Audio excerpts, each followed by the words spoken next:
From clashing with panzers to the high-tech steel of today, witness the epic evolution of Polish tanks categorized by three major eras, starting off with one, the interwar era and World War II, 1918 to 1945.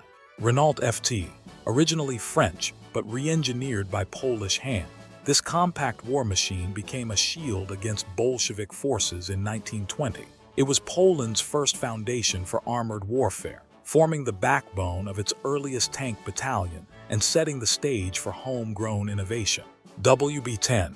Only two prototypes were created, but they told a bigger story.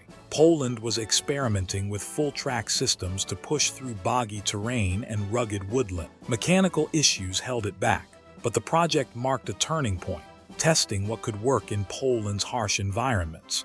TK3 Tankette.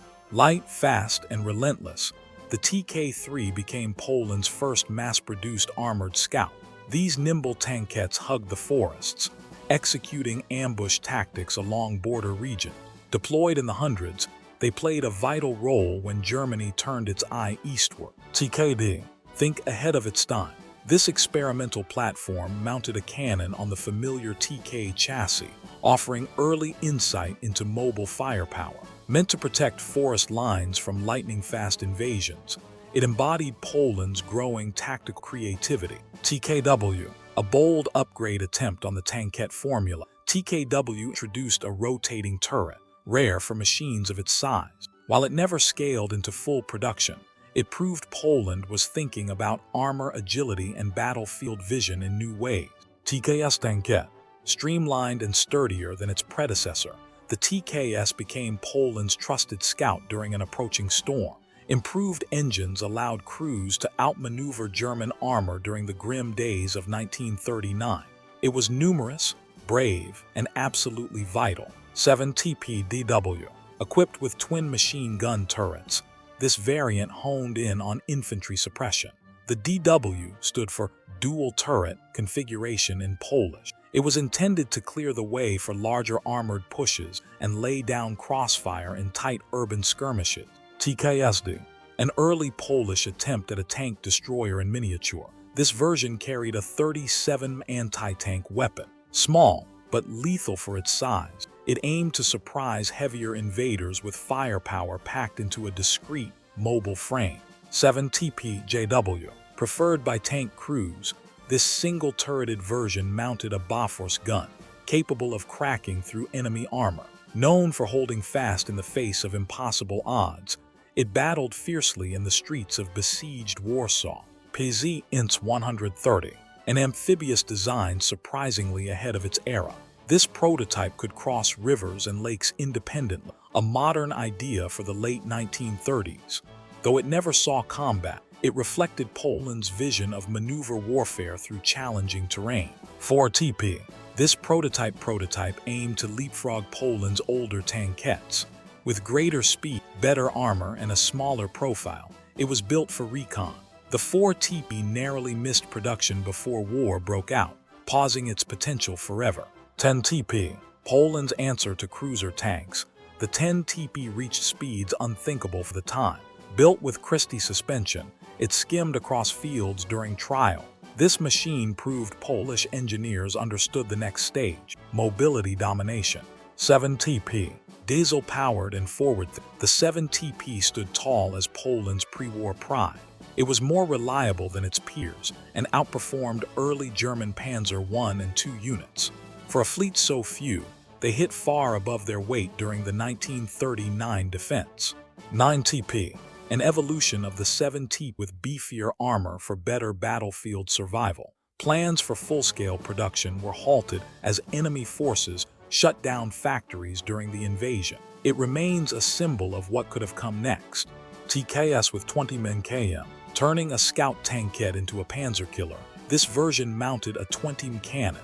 One famously used by Roman Orlik took down several tanks, proof that courage and smart engineering could tear through terror, no matter the odds. Quick question for you. If you could bring back one Polish tank from history and upgrade it with today's tech, which one would it be? And why? Let me know in the comments below. And hey, if you're enjoying this dive into Poland's armored legacy, Don't forget to like, subscribe, and hit the bell so you never miss a deep military breakdown like this. 2. Cold War Era, 1945–1989. T-34-85. Poland built these Soviet-designed workhorses in massive numbers after the war, earning respect for their precision craftsmanship. For decades, they rolled as Iron Sentinels of the Republic, setting a new post-war standard. T-34-85M1. An internal overhaul brought this variant back into relevance. Upgraded engines and better interior layouts allowed crews to operate more efficiently in an aging battle tank environment. T-34-85M2. The second modernization phase focused on survivability under modern conditions. Improved optics, night vision, and enhanced situational awareness made this upgrade vital during a tech-shifting landscape. T-54. This marked a turning point. Built locally, the T-54 brought real firepower to bear with its 100-gun and armored turret. Positioned as a backbone tank during the early Cold War, it set a precedent for what came next. T-55. Following its predecessor, the T-55 brought chemical defense into the equation.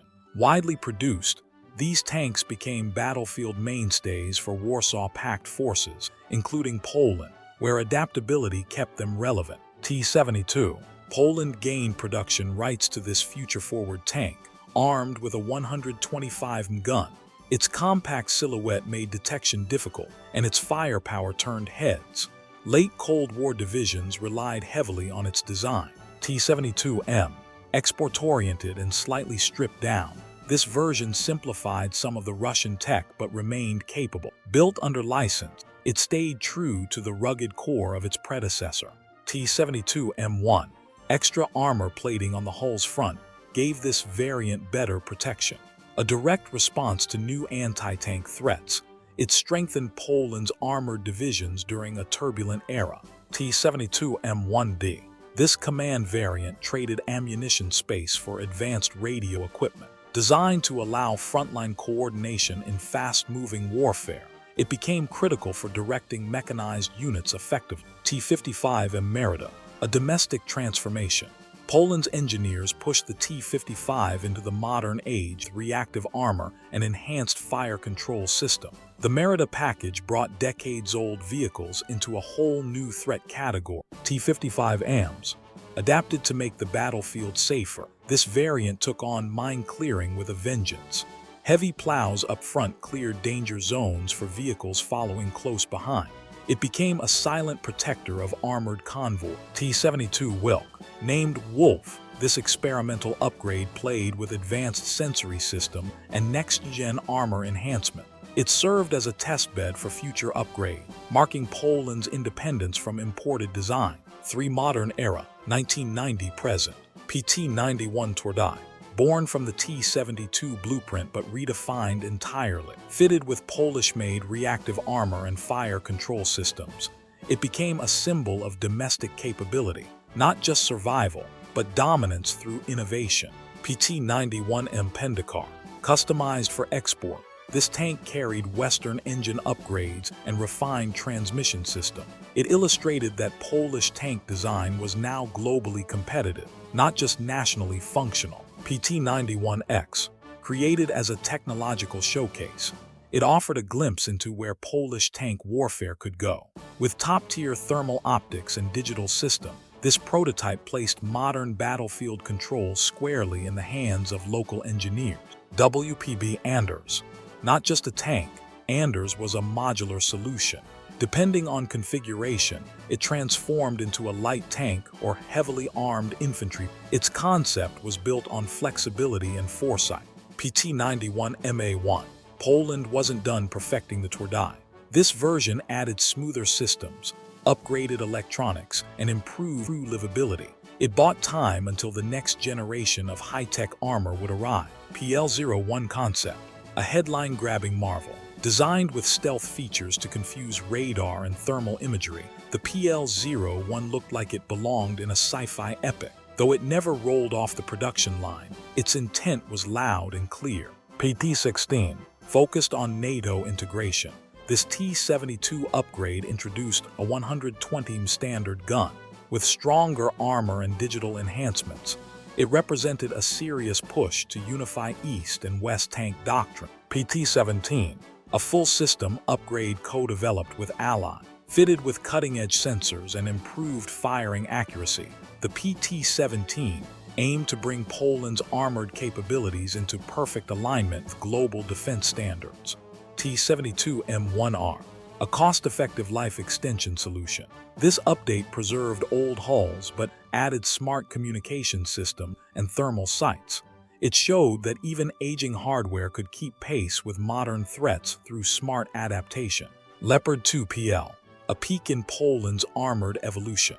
These German heavyweights were locally modernized with upgraded armor and advanced targeting system. Today, they remain a dominant force on any battle map. And that wraps up the incredible journey through every Polish tank ever made. From battlefield beginnings to futuristic armor, whether you're here for the history, the engineering, or just the sheer innovation, there's no denying Poland's tank legacy is one of resilience and evolution. If you found this as fascinating as I did, make sure to hit that like button, subscribe for more deep dives, and share your thoughts in the comments below. Which tank surprised you the most?